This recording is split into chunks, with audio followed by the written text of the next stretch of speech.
Good Okay. afternoon, everyone. Welcome to today's online session. My name is Dr. Saida Sambatul, and I will be your host for today's discussion. Today, we have an exciting session lined up for you where we will be exploring cancer awareness.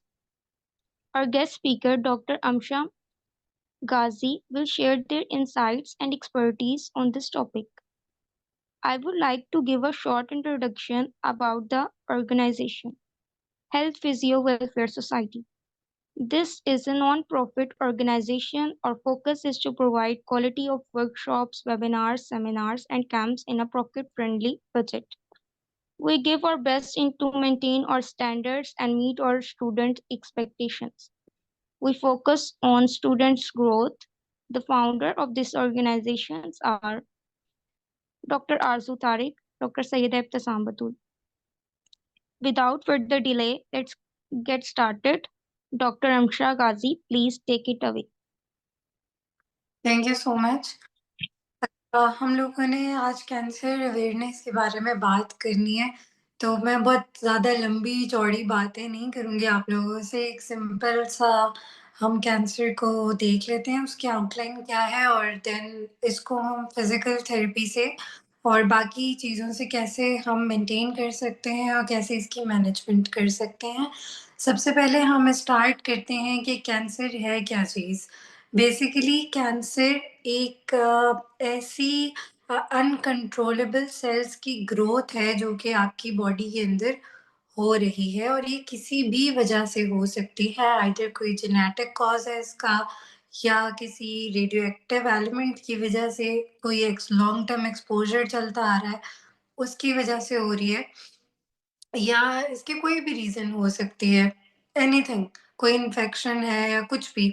और इसमें हमारे पास cancer की types होती हैं, कुछ हमारे पास benign cancers होते हैं, कुछ मैलिग्नेंट होते हैं, कुछ स्प्रेड, ये आसान अल्फाज में ये है कि कुछ जो कैंसर सेल्स हैं, वो बॉडी के अंदर स्प्रेड होते चले जाते हैं, और कुछ जो होते हैं वो लोकलाइज़्ड होते हैं।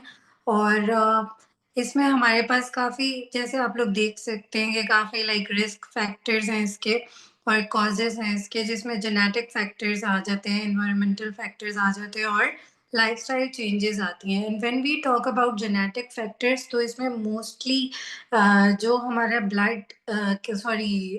ब्रेस्ट कैंसर है, फीमेल्स में बहुत ज़्यादा फीमेल्स में होता है ये, और आजकल जो है फीमेल्स में बहुत ज़्यादा देखा जाता है। तो ब्रेस्ट कैंसर हमारे पास मोस्टली जेनेटिक फैक्टर्स जो है ना उसमें इन्वॉल्व होते हैं। अगर आपकी फैमिली में किसी को भी है, लाइक योर मदर और ग्रैंड मदर, तो आपको चाहिए कि आप अपनी रेगुलर स्क्रीनिंग रखें। रेगुलर स्क्रीनिंग का मतलब ये नहीं कि आप आए दिन जाके स्क्रीनिंग करा रहे हो। इट्स लाइक कि आप हर 6 मंथ्स बाद अपना एक स्क्रीनिंग सेशन जो है वो रखें।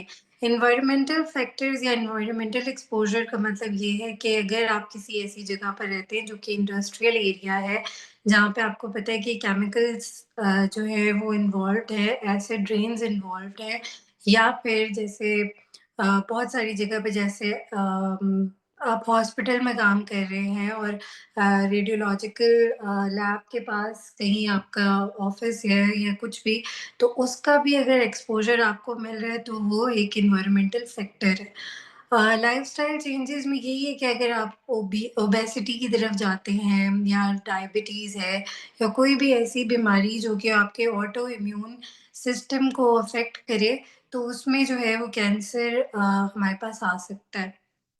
नेक्स्ट स्लाइड करते हैं प्लीज़।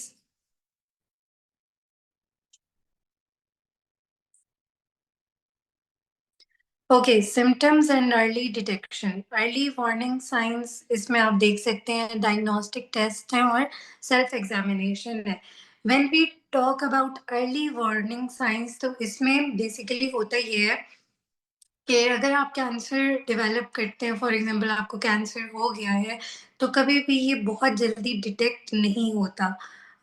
इसके सिम्पटम्स में ऑब्वियसली फटीग आएगी, डिज़नेस आएगी, आपकी एनर्जी लेवल्स कम हो जाएँगे, आप मूड स्विंग्स भी हो सकते हैं, बिकॉज़ साइकोलॉजिकली एक बीमारी जो है ना वो पेशेंट को बड़ा अफ़ेक्ट करती है, तो आपकी मेंटल हेल्थ इसमें कॉम्प्रोमाइज़ होती है। आपको बॉडी में फ्रीक्वेंट पेन रहता है। कुछ सिम्पटम्स आपको इस तरह से शो हो सकते हैं कि लाइक मेबी अ, आपको ब्रेथलेसनेस हो, यानी डिस्निया जिसको हम कहते हैं कि थोड़ा-सा आप चले फिर आपकी साँस फूल गई। तो जब भी आपके पास इस तरह के कोई सिम्पटम्स आएँगे तो आप कोशिश करें कि आप अपनी स्क्रीनिंग कराएँ। मेबी वो कैंसर ना हो, उसके अलावा भी कुछ हो सकता है, तो आपको ज़रा इसको कंसर्न में लेना चाहिए। डायग्नोस्टिक टेस्ट इसके ऑब्वियसली ब्लड टेस्ट होते हैं। इसमें आपके पास क्या कहते हैं उसको, बायोप्सीज़ होती हैं इसके अंदर, स्कैन्स होते हैं, और सेल्फ एग्ज़ामिनेशन में ये है कि आपको लम्प फ़ील हो सकता है, प्रोमिनेंट लम्प हो सकता है। तो सॉरी, आपने इस चीज़ को इग्नोर नहीं करना। अगर आपको बॉडी में कहीं भी कोई भी चीज़ जो है वो तंग कर रही है, या वो आपको एब्नॉर्मल लग रही है कि ये नहीं होना चाहिए, स्किन में लम्प नहीं होना चाहिए, तो आप इसको फ़ौरन से इसकी डिटेक्शन की तरफ मूव ऑन करें, और अपना इस लिहाज से टेक केयर रखें अपने ऊपर। Next.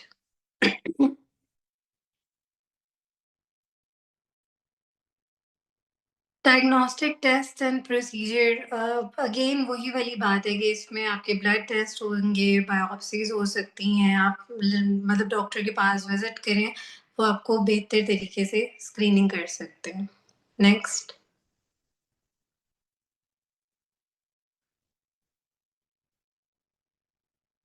Physiotherapy management and intervention.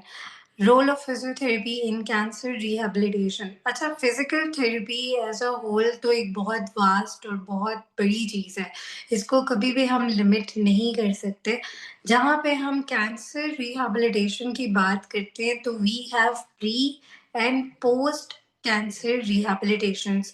Pre rehabilitation का मतलब ये होता है कि लाइक आपने कोई भी अभी तक अपने प्रोसीजर्स स्टार्ट नहीं किए, आपने कोई भी अपनी जैसे कीमोथेरेपीज़ होती हैं या सर्जरीज़ होती हैं या कुछ भी ऐसा होता है, तो उसमें एक पहले pre rehabilitation sorry, pre rehabilitation जो है ना वो आपका थेरेपी रखी जाती है, और उसका मकसद ये होता है कि आप पेशेंट को जो है वो अवेयर करते हैं कि उसका एग्ज़ैक्ट ये इश्यू आ रहा है, और उसने फलानी-फलानी थेरेपी से गुज़रना है, और कैसे हम उसकी जो लाइफ़स्टाइल है उसको बेहतर कर सकते हैं।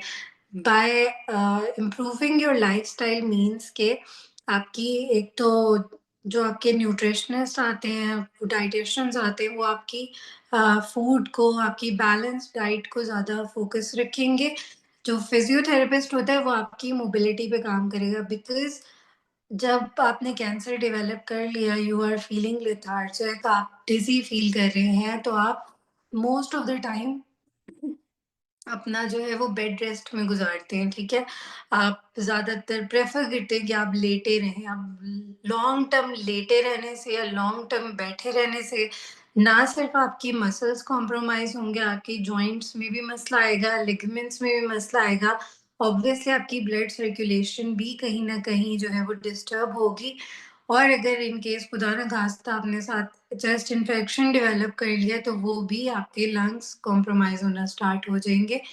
तो प्री रिहैबिलिटेशन में हम पेशेंट को क्या करते हैं कि जब पेशेंट इस तरह की हालत में हमारे पास आता है कि उसको फिज़िकल बॉडी में पेन हो, यानी उसके मसल्स में पेन है या उसको मूवमेंट में पेन है, तो हम वो बेहतर करते हैं ताकि जब वो एक कीमोथेरेपी या रेडियोथेरेपी या किसी भी सर्जरी से गुज़रे और उसके बाद उसकी रिहैबिलिटेशन स्टार्ट हो, तो वो जल्दी बेहतर हो सके।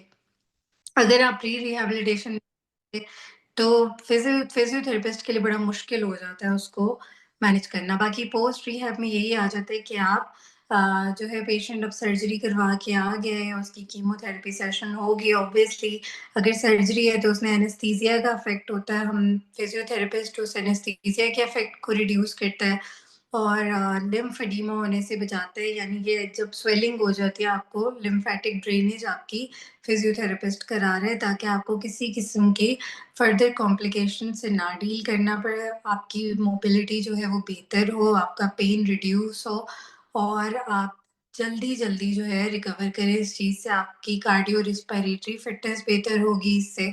आपके muscles and joints and bone हर चीज़ जो है वो ज़्यादा अच्छे से काम करेगी।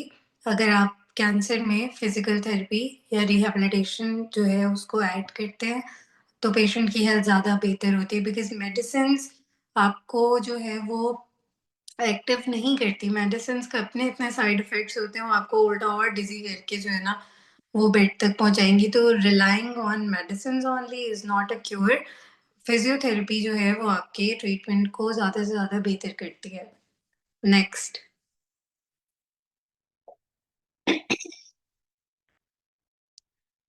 Importance of cancer awareness, early detection, lifestyle changes और हाँ, अवेयरनेस कैंपेन्स। अच्छा, इम्पोर्टेंस इनकी क्या है कि देखिए अब लोगों को नहीं पता है इतना। हम लोग बहुत सारी बीमारियों के बारे में तो जान ही चुके हैं, डायबिटीज़ हो गई, हाइपरटेंशन हो गई, आजकल हर बूढ़े बच्चे को पता है कि शुगर क्या होती है, ब्लड प्रेशर क्या होता है, लेकिन बहुत कम लोगों को सिर्फ़ कैंसर का नाम पता है। बहुत कम लोग ऐसे हैं जो कहते हैं कि हाँ, cancer is a deadly disease, ये कोई बीमारी होती है जिसमें बंदा सिर्फ़ मरता ही है। लेकिन ऐसा नहीं है। अगर आप कैंसर की अवेयरनेस देंगे, लोग अपनी जल्दी-जल्दी हर 6 मंथ्स बाद, 8 मंथ्स बाद अपनी स्क्रीनिंग करवाएँगे, अर्ली डिटेक्शन होगी तो ये कंट्रोल हो सकता है। It can be cured. लेकिन अगर आप इस चीज़ को इग्नोर करेंगे, आपको पता ही नहीं है कि मैंने कौन-से सिम्पटम्स को सीरियस लेना है, नहीं लेना, तो फिर ऑब्वियसली फिर आपकी थर्ड स्टेज पे बंदा आराम से चला जाता है और उसे पता भी नहीं चलता, बिकॉज़ कैंसर इतना स्लो पॉइज़न करता है ना आपकी बॉडी को, इतना स्लो प्रोग्रेस करता है, लेकिन it's very serious and it's very deadly. तो इसके लिए ज़्यादा से ज़्यादा बेहतर है कि हम कोई जैसे अवेयरनेस कैंपेन्स होती हैं, जैसे हम अभी ज़ूम मीटिंग कर रहे हैं कैंसर अवेयरनेस की, तो इससे क्या होगा कि आप लोग एटलीस्ट एक बंदे तक भी अगर बात जाती है, तो उसकी पूरी फैमिली जो है वो बेहतर तरीके से इस चीज़ को प्रिवेंट कर सकती है, वो सेफ हो सकती है। तो येस, दैट्स इट। नेक्स्ट, आप अपने लाइफ़स्टाइल को बेहतर करें, सेडेंटरी लाइफ़स्टाइल से निकलें, और अगर आप किसी भी डिज़ीज़ से गो थ्रू कर रहे हैं, स्पेशली इफ इट्स डायबिटीज़ और ओबेसिटी और हाइपरटेंशन, तो आप कोशिश करें कि आप उसको बेहतर तरीके से मैनेज करें। सेकेंडली अगेन एनवायरमेंटल एक्सपोज़र जो है वो बहुत ज़्यादा मतलब कंसर्निंग है। तो अगर आपके इर्द-गिर्द ऐसा कुछ है तो आप उससे कोशिश करें कि आप बचें। ठीक है? ओके, हमारे पास नेक्स्ट स्लाइड कौन-सी है? आपका सर्वाइवल रेट इंक्रीज़ होगा ऑब्वियसली, वो सारी चीज़ें ही उसी के अंदर कवर हो जाती हैं। Regular screening, better survival rate, आपकी लाइफ़स्टाइल मैनेजमेंट, हर चीज़।